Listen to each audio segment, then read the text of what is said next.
காளி மாரியம்மா இன்னைக்குதான் ஒன்னா ஒரே இடத்துல இருந்து காட்சி கொடுக்கக்கூடிய நல்ல நேரம். அதாவது இதுக்கப்புறம் அந்த அம்மா எப்படி பிரிஞ்சு போறாங்கன்றதெல்லாம் அந்த அம்மா சொல்லுவாங்க. அதனால கடவுளை யாரும் கண்டவர் யாரும் கிடையாது, கடவுளை கண்டவர்கள் யாரும் கிடையாது.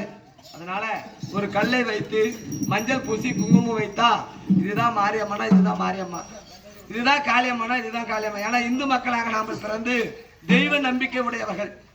முஸ்லீம் அவங்களுடைய நம்பிக்கையில் இருக்கிறாங்க, கிறிஸ்துவர் கடவுள் இருக்கிறார் ஒரு நம்பிக்கை இருக்குது.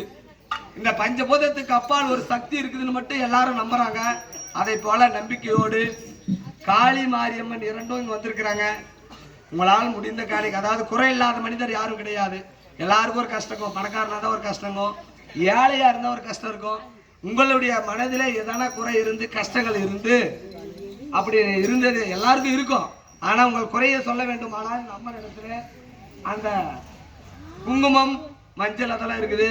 அந்த அம்மனுடைய பாதத்தை தொட்டு உங்களால் முடிந்த காணிக்க அந்த அம்மா வர மடியில் 2 பேருக்கு போட்டு அங்கே குங்குமம் மஞ்சள் எடுத்து நெத்தியில் வச்சிங்களா எல்லா வல்ல அம்மனுடைய அருள் எல்லாருக்கும் கிடைக்கும். அருள் கிடைச்சும்